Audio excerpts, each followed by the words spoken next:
जरा जन्म विनाशाय देह சுத்திகராய திகம்பர தயாமூர்த்தே தத்தாத்ரேய நமோஸ்துதே. அன்பான யூடியூப் நேயர்களுக்கு என்னுடைய அன்பு கலந்த பணிவான வணக்கத்தை தெரிவித்துக் கொள்கிறேன். குரு பயிற்சி நடக்கிறது என்றாலே எல்லோருக்கும் ஒரு மிகுந்த பயங்கரமான ஒரு எதிர்பார்ப்பாக இருக்கும். காரணம் என்றால் குரு பகவான் தனக்காரகனாக விளங்குகிறார், புத்திரக்காரகனாக விளங்குகிறார். 16 செல்வங்கள் பெற்று பெருவாழ் வாழ்க என்ற அனைத்து செல்வங்களுக்கு அவரே அதிபதியாக இருக்கிறார்.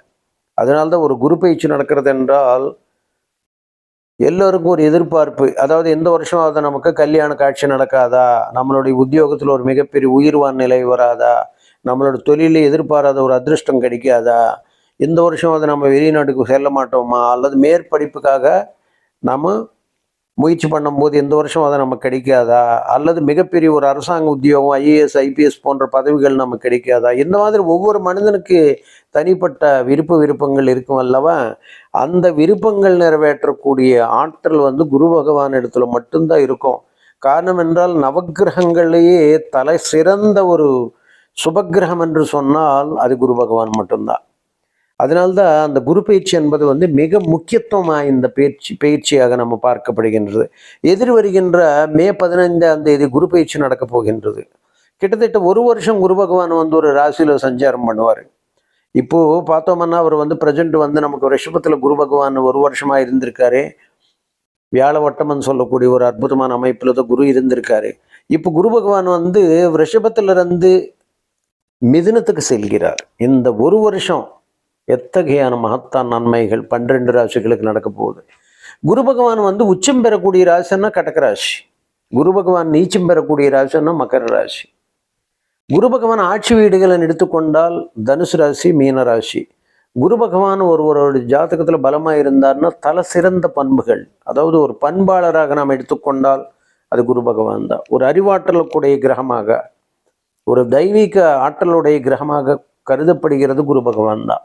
அதனால்தான் குருவுக்கு அத்தகையான ஒரு அந்தஸ்து கொடுக்கப்பட்டது. குரு பகவான் பயிற்சி என்பதே மிக முக்கியத்துவமாக ஏன் பார்க்கப்படுகிறது என்றால், பெரும்பாலும் குரு தனம் சார்ந்த விஷயங்களை ஆளுகிறார். அதனால்தான் பொருளாதாரம், ஒரு வக்கீல் தொழில், குடுக்கல் வாங்கல், அப்புறம் மிகப்பெரிய ஒரு தொழில் நடத்துதல், அட்மினிஸ்ட்ரேஷன்ஸ், இது போன்ற நிலைகளுக்கு குருத காரகத்துவம் வகிக்கிறார். அதனால்தான் குரு பகவானோட பயிற்சி என்பது மிக முக்கியத்துவம் வாய்ந்ததாக கருதப்படுகின்றது. பொதுவாக குரு பகவான் குடும்பஸ்தானமாக சொல்லக்கூடிய 2ஆம் வீடு, ஜன்மராசிலிருந்து நமக்கு 2ஆம் வீடு, தனஸ்தானமாகிய 2ஆம் வீடு, பூர்வ புண்ணியஸ்தானமாகிய 5ஆம் வீடு, களத்திரஸ்தானமாகிய 7ஆம் வீடு, பாகிஸ்தானமாகிய 9வது வீடு, லாபஸ்தானமாகிய 11ஆம் வீடு. இந்த இடங்களில் குரு பொதுவாக கோச்சார ரீதியாக சஞ்சாரம் பண்ணும்போது மிக உன்னதமான பலன்கள் கொடுப்பார் என்றது கருத்து. அது மட்டும் இல்லாமல் அந்த ஜென்மராசிலேருந்து அந்தந்த இடங்களை சஞ்சரிக்கும் போது குருபலம் வந்திருக்குது என்று பொருள். அவங்களுக்கு திருமணங்கள் தங்கு தடை என்று நடப்பெறும்.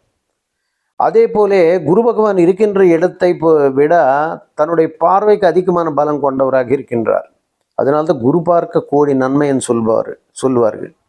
ஏன்னா குரு பார்வைக்கு அத்தகையான ஒரு மகத்தான சிறப்பு. கோடி தோஷங்கள் இருந்தால் விலகக்கூடிய தன்மை, கோடி நன்மைகள் என்பார்கள். அதாவது நீங்கள் எதிர்பார்க்கறத விட ஏராளமான நன்மைகள் பூர்வ ஜென்மத்திலிருந்து, பூர்வ புண்ணியத்திலிருந்து எடுத்து கொடுக்கக்கூடிய ஆற்றல் குரு பகவானுக்கு உண்டு. தன்னுடைய 3 முக்கியமான சிறப்பு பார்வைகள் என்றது 5ஆம் பார்வையாக, 7ஆம் பார்வையாக, 9வது பார்வையாக விசேஷமான நன்மைகள் செலுத்துவார். ஆக குரு பகவான் உங்களுடைய ஜென்ம ஜாதகத்தில் எந்த இடத்தில் இருந்தால் எப்படி ஒரு நன்மை என்பதை ஒரு சுருக்கமாக நாம் அலசி ஒவ்வொரு ராசிக்கு உண்டாகின பலன்களுக்கு நம்ம போகலாம். இப்போ ஜென்மத்தில் குரு இருந்தால் ஜென்ரலில் விசேஷமான நன்மைகள், ஒரு நல்ல பேரு மரியாதை, எந்த இடத்துல விஐபிகள் நட்பு, ஒரு நல்ல சிறந்த ஒரு முன்னேற்றம் அவருக்கு எளிதாக கிடைக்கும். குரு பகவான் லக்ன ராசியில் இருக்கும்போது, உங்களுடைய ஜென்ம ராசியில் இருக்கும்போது. தனஸ்தானத்தில் இருக்கும்போது எதிர்பாராத அபரிமிதமான தன செல்வங்களை கொண்டு வரும் மகிழ்ச்சியான குடும்ப வாழ்க்கை பெறுவார்கள். அதாவது சுபர்களுடைய சேர்க்கை, சுபர்களோட பார்வை பெற்றிருந்தால் அந்த குடும்பமே ஒரு ஆனந்தமயமான குடும்பமாக இருக்கும். அதாவது தைரியஸ்தானத்தில் குரு இருந்தாலும் 3ஆம் வீட்டில் நமக்கு துணிஞ்சு செயல்படக்கூடியது, எல்லா காரியங்களில் வெற்றி எளிதாக தேடி வரும். அதே நேரத்தில் இளைய சகோதரர்களுக்கு தோஷம் உண்டாக்கும். 4ஆம் வீட்டில் குரு பகவான் இருந்தால் செல்வ சம்பத்துகளை எளிதாக பெற முடியும். நல்ல உயர்ந்த வாழ்க்கை, உயர்ந்த கல்வி, உயர்ந்த பண்புகள் பெறக்கூடிய நிலை என்பது நல்ல அந்த குடும்பத்தில் ஒரு ஆனந்தம், சந்தோஷம், தாயார் வழியே ஒரு அற்புதமான ஒரு ஆதரவு இதெல்லாம் கிடைக்கும். நமக்கு 5ஆம் வீட்டில் பூர்வ புண்ணியத்தில் குரு இருந்தால் ஜென்ம ஜாதகத்தில் நமக்கு எடுத்த காரியங்களில் வெற்றி என்பது எளிதாக கொடுக்கும். பிள்ளைகள் வழிய மிகப்பெரிய ஒரு பேரும் புகழ் உண்டாகும். நம்மளுடைய அறிவாற்றலுக்கு எங்கு சென்றாலும் ஒரு மதிப்பு மரியாதை கிடைக்கும், அங்கீகாரம் கிடைக்கும். 6ஆம் வீட்டில் குரு பகவான் இருந்தால் சத்துருக்களை எளிதாக வாடவிடுவார். அதனால தான் சத்ரு ரோக ருணஸ்தானத்தில் குரு இருந்தால் எல்லா வகையான துன்பங்கள்லேருந்து நீங்கள் எளிதாக வெளியே வந்துடலாம். 7ஆம் வீட்டில் குரு இருந்தால் மிகப்பெரிய ஒரு திருமண வாழ்க்கை சிறப்பானதாக அமையும். மனைவி ஒரு அதிருஷ்டமான ஒரு அமைப்பு கொண்டவளாக இருப்பாள். அந்த மனைவி வந்ததுக்கப்புறம் அவருடைய மன வாழ்க்கையில் மிக சிறப்பான ஒரு முன்னேற்றங்கள் காத்துட்ருக்குதுன்னு அர்த்தம். அஷ்டமத்தில் குரு இருந்தால் நமக்கு எதிர்பாராத தன வரவு, திடீர்னு அதிருஷ்டம் கிடைக்கும், எதிர்பாராத பண வரவு அதிகமாக இருக்கும். பாக்கியத்தில் குரு இருந்தால் ஓடி வந்தவனுக்கு 9ல் குரு என்ற மாதிரி வெளிநாடுகள் அல்லது வெளி மாநிலங்கள் சென்று மிகப்பெரிய நன்மைகள் அடைந்து நாளுக்கு நாள் புகழடைந்து பெரிய உச்சநிலை அடைவான். தசமத்தில் ஜென்மஸ்தானத்தில் குரு இருந்தால் நாளுக்கு நாள் தொழில பயங்கரமான வெற்றி, பேரும் புகழும் பதவி பட்டங்களை எளிதாக பெறுவார்கள். லாபஸ்தானத்தில் குரு இருந்தால் நீங்கள் எங்கு சென்றாலும் எதிர்பாராத லாபங்களை எளிதாக பெறக்கூடிய நிலை. காரணம், முழுச்சபராக போற்றப்படக்கூடிய குரு பகவான் 11ல் இருக்கிறது. எல்லா வகையான அதிருஷ்டங்கள் அள்ளித்தரும். விரயத்தில் குரு இருந்தால் நல்ல ஒரு உறக்கம் ஏற்படும். எதிர்பாராத ஒரு செலவுகள் அதிகமாக வந்தாலும் எல்லோரிடத்துல அன்பாக பழகி பேசி நல்ல பேரும் புகழும் எளிதாக பெறுவான். இது ஜென்ம ஜாதகத்தில் உங்களுடைய ஜென்ம ஜாதகத்தில் குரு பகவான் 12 ராசிகள் அமரும்போது ஏற்படக்கூடிய நிலைகள்.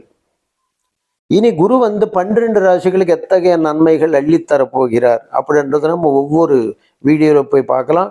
டைம் வேஸ்ட் பண்ண வேண்டாம். அடுத்த வீடியோவுக்கு நம்ம போகலாம். எதிர்வரும் குரு பயிற்சியில் மகர ராசி அன்பர்களுக்கு எத்தகைய அதிருஷ்டத்தை அள்ளித்தரப்போகிறது அது நம்ம இந்த வீடியோ மூலமாக பார்க்கலாம்.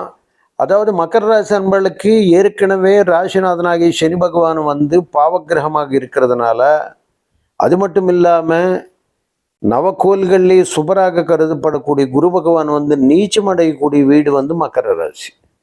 அப்போ நீச்சமடையக்கூடிய வீடு மகர ராசி அன்னும்போது நமக்கு என்ன புரியுது? அதாவது குரு அண்ணாவே பணம் நீச்சமடைகிறதுனா சின்ன வயசுலேருந்து அவன் கஷ்டப்பட்டுக்கிட்டே இருக்கணும்ன்றது தான் கருத்து. அதுக்கு தான் அங்கே குரு நீச்சமடையுது. அதே குரு உச்சமடையுதுன்னா பணப்புழக்கம் இருக்கிற இடத்துல பிறக்கிறாங்கன்னு அர்த்தம்.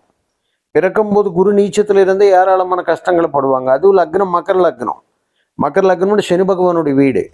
ஸோ ஏராளமான கஷ்டங்களை சின்ன வயசில் பிறந்ததுலேருந்து கஷ்டப்பட்டு படிப்படியாக உயரணும். அதனால்தான் குரு பகவான் இந்த ராசிக்கு 3-12 குடைவனாக வருகிறார். 3-12ன்னா மறைவு ஸ்தானங்கள். அதெல்லாம் 3-12 மறைவு ஸ்தானங்களை வர்றதுனால்தான் குரு பாவியாக கருதப்படுகிறார்.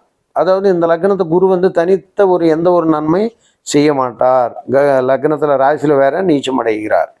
அதனால தான் என்ன ஆகுது? நீச்ச பங்கம் அடைந்தால் மட்டும், நீச்ச பங்கம்னா சனி பகவான் அந்த இடத்துல இருந்து குரு பகவான் இருந்து இல்லை ராஜநாதர் ஏதோ ஒரு கேந்திரத்தில் நின்று அந்த மாதிரி இருக்கும்போது உங்களுக்கு நீச்ச பங்கம் அடையுது. அந்த மாதிரி ஒரு யோகம் இருந்தால் கூட இது. அதனால தான் பெரும்பாலும் மகர ராசி அன்பர்களுக்கு குரு பகவான் மறைந்திட வேண்டும். அதாவது 3, 6, 8, 12 மாதிரி இடங்கள்ல மறைந்திட வேண்டும்.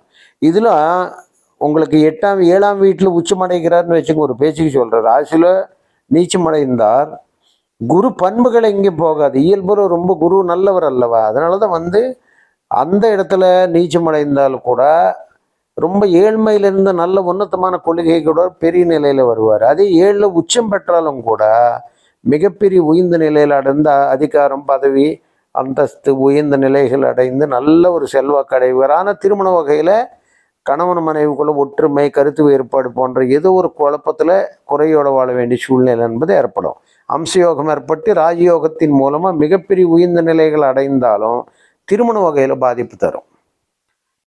அது போலவே ராசிக்கு இங்கே செவ்வாய் உச்சமடைகிறார். குரு நீச்சமடைகிறார், செவ்வாய் உச்சமடைகிறார். அதனால தான் என்னென்னா, குரு நீச்சமடைகிறதுனால பணம் நம்மக்கிட்ட தங்காது. செவ்வாய் நீச்சமடைகிறதுனால கோபம் நம்மக்கிட்ட மிகுதியாக இருக்கும். அதனால தான் எது நினைச்சாலும் உடனே அந்த இடத்துல உடனடியாக நடக்கும் என்ற ஒரு ஆர்ப்பரித்த எண்ணங்களோட செயல்படுவார்கள். அது ஏற்கனவே பாவக்கிரகத்தினுடைய வீடு, இன்னொரு பாவக்கிரகம் அங்கே உச்சமடைகிறது. ஸோ சொல்லவே தேவையில்லை. எல்லா கெட்ட குணங்களும் திரண்டு எழுந்து ஓடும். அதனால தான் நிறைய மகர ராசியில் பிறந்தவர்கள் மிகுந்த ஜாகிரதையாக இருக்க வேண்டும். சரி, ரைட். இப்போ குரு பகவான் நமக்கு எந்த இடத்துக்கு வருகிறார் அப்படின்னு பார்த்தா, குரு பகவான் நமக்கு ஏற்கனவே சொன்னபடி 6ஆம் இடத்துக்கு வருகிறார். ஆக குரு மறைந்து இருக்கிறது தான் நல்லது. ஏன்னா குரு 3, 6, 8, 12 மறைந்திட வேண்டும். அப்படி மறைந்தால் நன்மை தரும். 6ல் மறைந்ததுனால வெளியிடங்கள்ல நல்ல சிறப்பு தரையும். 8ல் மறைந்தாலும், குரு 8ல் மறைந்தாலும் வெளியிடங்கள்ல நமக்கு வெளிநாடுகளில் போய் வசிக்க வேண்டியது வரும். 12ல் மறைந்தாலும் கூட வெளிநாட்டில் போய் வேலை பார்க்க வேண்டி பணம் தேடுறதுக்காக வெளிநாட்டுக்கு செல்ல வேண்டியது வரும். இந்த மாதிரி மறைந்து இருக்கிறது பாவியாக வர்றதுனால தான் நல்லது. அப்படி குரு ஒரு நல்ல இடத்துல இருக்கிறான்னு பார்த்தோம்னா, நல்ல கிரகங்களோட இணைவு சேர்க்கை என்பது அவசியம் ஆகிறது. இப்போ சூரியன் புதன் குரு நன்மையை செய்யக்கூடிய நிலையில் இல்லை. இருந்தாலும் சூரியன் புதன் குருவோடு சேர்ந்துட்டாருன்னா, அல்லது புதன் சுக்கிரன் குருவோடு சேர்ந்துட்டாருன்னா குரு நன்மை செய்தாக வேண்டும். வேறு வழி இல்லை. ஒரு நிபந்தனை பேரில் நல்ல செய்ய வேண்டிய சூழ்நிலை ஏற்படும். அந்த வகையில் மிகப்பெரிய நன்மைகள் ஏற்படும். இப்போ ரிஷபத்தில் இருக்கின்ற குருநாதர் எதிர் வருகின்ற மே மாதம், அதாவது மிதுனத்துக்கு செல்கிறார். உங்கள் ராசிக்கு 6ஆம் இடத்துக்கு செல்கிறார். 6ஆம் இடத்துல சேர்கின்ற குருநாதர் உங்களுக்கு 12ஆம் இடத்தை வலுவுபடுத்துகிறார். 12ஆம் இடத்தை வெளிப்படுத்தினால வேலைக்காக திண்டாடிட்டு இருந்தவங்களெல்லாம் வெளிநாடு வெளி மாநிலங்கள் செல்றதுக்கு அதிக வாய்ப்பு. வேலை நிமித்தமாக வெளியே போய் பணம் தேடுறதுக்கு உண்டாகிற வழி நிச்சயமாக ஜென்ம ஜாதகத்தில் குரு இருக்குது. இப்போ குரு 12ஆம் வீட்டும் பார்க்குறாரு. நிச்சயமாக மாற்றம் வேலை விஷயத்தில் மாற்றம் பண்ணி வெளியே அனுப்புறது உறுதியாக நடக்கும். அது மட்டும் இல்லாமல் தன்னுடைய பார்வை மூலமாக உங்களுடைய தொழில் ஸ்தானத்தையும் பார்க்கிறார். தொழில் ஸ்தானத்தையும் பார்க்கறதுனால விசேஷமான நன்மை உண்டு. தொழிலில் பயங்கரமான மாற்றம் உண்டு. தொழில் ஸ்தானத்தில் குரு இப்போ பார்க்குறாரு. குரு பார்வை கூடிய நன்மை அல்லவா, விசேஷமான நன்மை தருவார். அது மட்டும் இல்லாமல் ராசிக்கு உங்களுக்கு நமக்கு 2ஆம் இடத்தையும் தனஸ்தானத்தையும் பார்க்குறாரு. தனஸ்தானத்தை பார்க்கறதுனால இந்த குடும்பத்தில் நீண்ட காலமாக நடக்காது இருந்த குடும்பத்தில் கணவன் மனைவிக்குள்ள பிரச்சனைகளை முற்றிலும் மாறி நல்ல ஒரு விசேஷமான சிறப்பான முன்னேற்றம் ஏற்படும். அது போலவே 6ஆம் பாவத்தில் வர்றதுனால ராசிக்கு 6லேருந்து நமக்கு தொழில் ஸ்தானத்தை பார்க்கறதுனால விசேஷமான நன்மைகள் 5ஆம் பார்வையாக தொழில் ஸ்தானத்தையும் பார்க்கிறார். ஸோ எதிர்பாராத மிகப்பெரிய மாற்றம், ஏற்றம், தொழிலில் முன்னேற்றம், உத்தியோகத்தில் ப்ரமோஷன், அரசு உத்தியோகத்தில் செய்கிறவங்களுக்கு மிகப்பெரிய ஒரு இடமாற்றம், அதில் ஒரு மிகப்பெரிய ஒரு பதவி உயர்வு. அதே சொந்தமாக தொழில் செய்கிறவர்களுக்கு தொழில் ரீதியாக எதிர்பாராத தனலாபம், நிறைய வரவுகள் எல்லாம் வர வச்சிருவார்.